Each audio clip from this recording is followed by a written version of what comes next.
Turakwambaza Bikira Mariya buhungiro bwacu. Tugeze kuwa gatandatu tariki 22 Kanama 2020. Turahimbaza umunsi mukuru wa Bikira Mariya Mwamikazi w'ijuru n'isi. Isomo rya mbere ni ryo mu gitabo cy'umuhanuzi Izayi, umutwe wa 9, umurongo wa mbere kugeza kuwa gatandatu. Abantu bagendaga mu mwijima babonye urumuri nyamwinshi, abari batuye mu gihugu cy'icuraburindi urumuri rwabarasiyeho.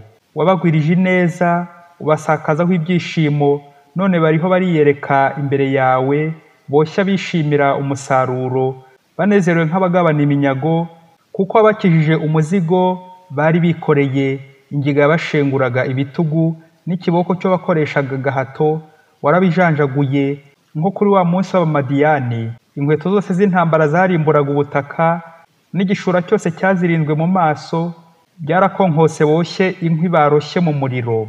Kuko umwana yatuvukiye, twahawe umuhungu, ubutegetsi bumuri ku bitugu, ahawe izina umujyanama w'agatangaza, Imana idahangarwa, umubyeyi iteka, umwami w'amahoro. Hazaba ingoma irambye n'amahoro atagira iherezo, ku ntebe ya Dawudi n'ubwami bwe, azabishinga kandi abikomeze mu butungane n'ubutabera, ubu n'iteka ryose. Uhoraho umugaba w'ingabo azabisohoza kubera umwete we wuje urukundo. Iryo ni ijambo ry'Imana. Zaburi ni 113. Haragasingizwa Nyagasani, we ukuza abintamenyekana. Ivanjili yanditswe na Luka, umutwe wa mbere, murongo 26 kugeza kwa 38. Muri icyo gihe marayika Gaburiyeli atumwa n'Imana mu mujyi wo muri Galileya witwa Nazareti, ku mukobwa w'isugi wari warasabwe n'umusore witwa Yozefu wo mu muryango wa Dawudi. Uwo mukobwa yitwaga Mariya. Marayikazi wabo aramubwira ati, ndakuramutsa mutoni w'Imana, Nyagasani ari kumwe nawe. Yumvise ayo magambo arikanga, yibaza icyo iyo ndamutsi ivuga. Marayika aramubwira ati, wigira ubwoba Mariya, kuko wagize ubutoni ku Mana. Dore ugiye gusama inda, ukazabyara umuhungu, maze ukazamwita izina rya Yezu. Azaba umuntu ukomeye, kandi bazamwita mwene nyir'ijuru. Nyagasani Imana azamwegurira ingoma ya se Dawudi. Azategeka umuryango wa Yakobo uziraherezo, ingoma ye ntizashira. Nuko Mariya abwira marayika ati, ibyo bizashoboka bite kandi nta mugabo mfite? Marayika aramusubiza ati, Roho Mutagatifu azakumanukiraho, maze ububasha bwa nyir'ijuru bukubundikire mu gicucu cye, ndetse ugiye kuvuka azaba intungane, kandi azitwa umwana w'Imana. Dore Elizabeti mwene wanyu nawe yasamiye mu zabukuru. Uku kwezi ni ukwa gatandatu, kandi ubundi yitwaga ingumba.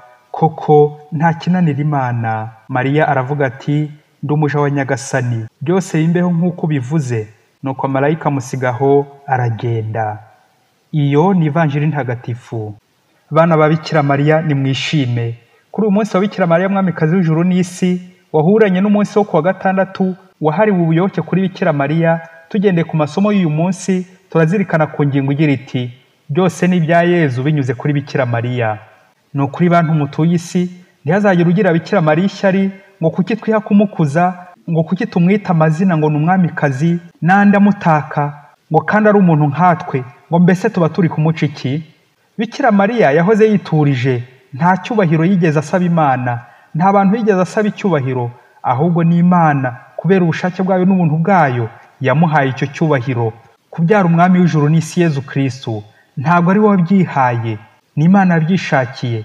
Kuba rero Bikira Mariya yitwa umwamikazi w'ijuru n'isi, si we ubyiha. Eregani ni ibintu bihita byikora.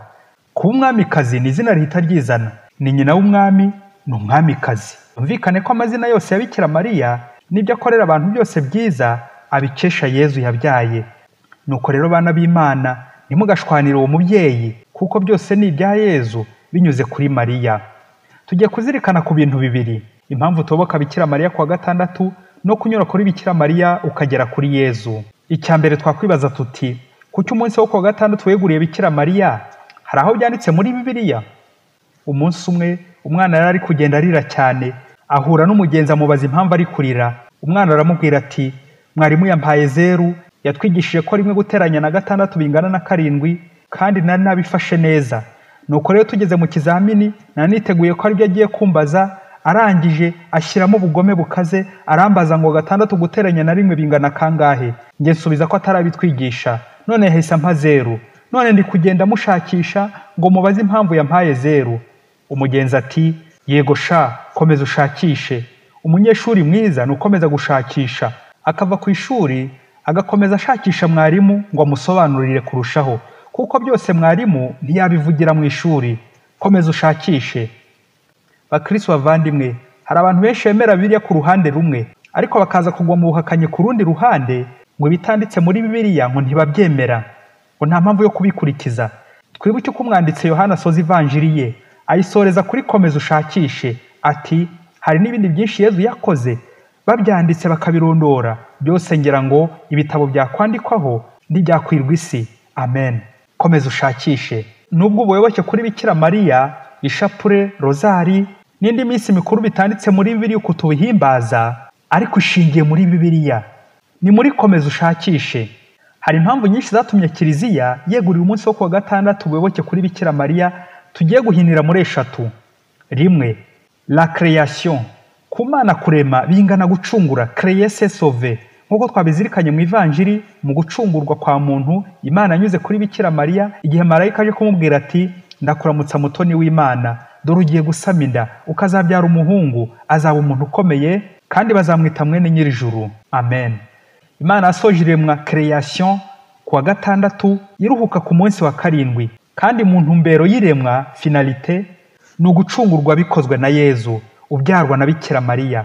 Ubwo n'ubundi kuwa gatandatu nibwo icyo gikorwa kiremwa cyangwa icungurwa gisozwa. Ni ya gatandatu guteranya na rimwe bibyara karindwi. Imana itegura Bikira Mariya witwa Paradeyi, uwateguwe n'Imana, na Bikira Mariya agategura Yezu. Impamvu ya kabiri, Mutagatifu Tomasi wa Aquino ati kuwa gatandatu ni umunsi w'imburira icyumweru. Yezu amaze gupfa kuwa gatanu, Bikira Mariya ntiyacitse intege ngo yihebe. Nuko kuwa gatandatu Bikira Mariya mu kwemera kwe guhambaye ni umunsi yitegura, préparation de la résurrection, ategereje izuka rya Yezu ku cyumweru. Impamvu ya gatatu, amabonekero ya Bikira Mariya Fatima ku bana batatu, Lucia, Yasenta na Francisco, aho yabwiye Lucia ku itariki 10 Ukuboza 1925, Bikira Mariya yasabye ubuyoboke bwihariye amezi 6 akurikiranye, ko buri wa gatandatu wa mbere w'ukwezi ni ubuyoboke twakwita bwo gusanasana umutima utagira inenge wa Bikira Mariya, bahongerera ibyaha, ibitutsi, ibicumuro by'abantu. Dévotion de 5 mois consécutifs des premiers samedis comme acte de réparation du cœur immaculé de la Vierge Marie. Bigaragare ko Bikira Mariya nawe akomeye kuri uyu munsi wo kuwa gatandatu rwose ku buyoboke bwe. Ubwo rero Kiliziya umubyeyi wacu muri komeza ushakishe, buri wa gatandatu w'icyumweru wahariwe ubuyoboke kuri Bikira Mariya, ni gatandatu wongeraho rimwe, kari gutegura karindwi. Icyumweru nk'intangiriro, Yezu ku cyumweru aratangira, Bikira Mariya agasoza kuwa gatandatu.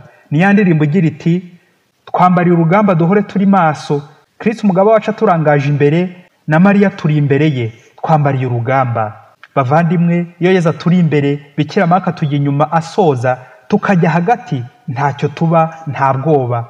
Tuzatsinda urugamba, turi ingabo mu biganza by'umwami n'umwamikazi. Icya kabiri, nyura kuri Bikira Mariya ugere kuri Yezu. Kuba Bikira Mariya ari umwamikazi abikura kuri Yezu umwami, nk'uko twabyumvise mu masomo bati Nyagasani Imana azamwegurira ingoma ya se Dawudi, azategeka umuryango wa Yakobo ubuziraherezo, ingoma ye ntizashira. Amen. Mu isomo rya filozofiya, mbere y'uko ufata umwanzuro ugomba kuba ufite byibuze intangiriro ebyiri, premise, ibyo uheraho byibuze bibiri, icya gatatu kikaza kuza ari umwanzuro uhamye. Niba Yezu ari umwami na Bikira Mariya akaba umwamikazi, kandi ingoma ya Yezu ntizashira, ubwo n'ubwamikazi bwa Bikira Mariya ntibuteze gushira. Umwe ati ndashaka kubona Yezu, kandi ntawe ugera kuri Yezu atanyuze kuri Bikira Mariya. Ubwo byumvikane kubanza kunyura kuri Bikira Mariya hanyuma ubone Yezu. Undi ati ahantu hari ibiryo harafunze kandi ndashonje, kandi noneho ni Bikira Mariya ufite urufunguzo rw'icyumba kirimo ibiryo. Ubwo byumvikane muvandimwe, niba ushaka gukomeza kubaho ntiwashakisha Bikira Mariya? Aha, komeza ushakishe. Umugabo umwe w'umunyabwenge utaremeraga Bikira Mariya, ariko ugenda mu ngeso mbi z'ubusambanyi, yarabuze uko yazireka kuko yasenyaga byinshi agahomba byinshi. Umunsi umwe yahimbaje isabukuru y'amavuko ye, nuko padiri amuzanira kado yari ishusho nziza ya Bikira Mariya. Wa mugabo abanza kuyipinga ati uyu mupadiri yabuze kunzanira byibuze nk'inzoga ihenze cyangwa n'ikindi cy'agaciro gahambaye. Nuko arimyoza aragenda ahisha ya foto kure, ayimanika mu cyumba araramo. Cyari kirimo n'andi mafoto menshi y'abandi bagore agenda ahura nabo igihe abashakiye. nuko wa mugabo yajya kuryama akareba muri ya mafoto umugore umunyuze ngo azamutumeho, yareba na ya foto ya Bikira Mariya akabona iruta yandi yose afite mu bwiza, ubwo akaba arasubitse kugira umugore atumiza, agasigara arangariye ya foto ya Bikira Mariya ari kwibaza uburyo yazamubona. Wa mugabo amaze amezi 6 yifuza gutumiza umugore bigenda bipfa, nuko agira amatsiko kujya kubaza padiri iwabo w'uwo mugore yamuhaye muri kado ngo azajye kumusura.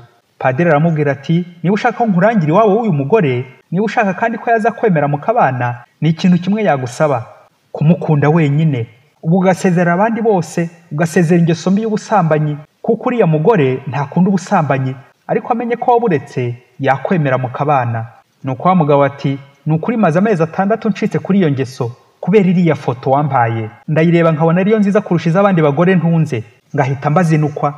Nuko rero padiri ahera amusobanurira uwo mugore wari we ko ari Bikira Mariya umwamikazi w'ijuru n'isi, nubwo atarabizi ko ari we wamufashije kureka n'ubwo busambanyi, kandi ko no mu minsi yindi agikomeza kumufasha no kumushyigikira, ndetse no mu ijuru ko azamwakira neza ko amutegereje. Wa mugabo ati iyo mbimenya kare kose. Kado ivuga byinshi. Mubyeyi nujya uha umuntu kado ntukamuha ibyo akunda, ahubwo uzamuha ibyo akeneye. Ishusho ya Bikira Mariya ivuga kandi igakora byinshi byiza, ibigaragara n'ibitagaragara byinshi. Bakristo bavandimwe, Bikira Mariya n'umwamikazi atsinda ingeso mbi zose, atsinda shitani kakahava. Ntahwema gusura abanyabyaha twebwe ngo adukure mu buja bw'icyaha, ngo adukure mu bucakara bw'umwami w'ikuzimu shitani. Dutangazwe nuko abatagatifu benshi amateka y'ubuzima bwabo abenshi bumvise banyuze kuri Bikira Mariya bagana Yezu, ni ishapure cyangwa rozari n'ukarisiya. Biragoye ko atanga urugero rw'umutagatifu utaranyuze muri ubu buyoboke uko ari bubiri. Ba mutagatifu Thomas wa Aquin, Yohani Maria Vianney, Bernard, Ludovico Maria wa Montfort, Dominico, Teresa wa Calcutta, Francisco wa Assise n'abandi benshi banyuze iyo nzira. Ariko cyane cyane by'umwihariko ungiye gusorezaho mutagatifu Yohani Paulo wa kabiri, n'intego ye y'ubupapa mu Kilatini iragira iti Totus tuus Maria, byose ni ibyawe Bikira Mariya. No muri rya sezerano na Bikira Mariya rigira riti ndakwiyeguriye mwamikazi kandi mubyeyi wanjye, n'ibyo ntuze byose ni ibyawe. Ese mubyeyi, nta ngeso ufite yaba yarakunaniye kuyireka? Reba Yezu na Mariya. Ukwemera ni intambara. Mu kwemera ntushobora gukomera udakomeye kuri ukarisiya n'ishapure, ntiwakomera udakomeye kuri Yezu na Bikira Mariya. Papa Pio wa 9 ati ndamutse mfite ingabo zivuga ishapure nakwigarurira isi yose. Amen. Bikira Mariya mwamikazi w'ijuru n'isi, udusabire. Padiri Masumbuko Ladislas wa Diocese ya Cyangugu.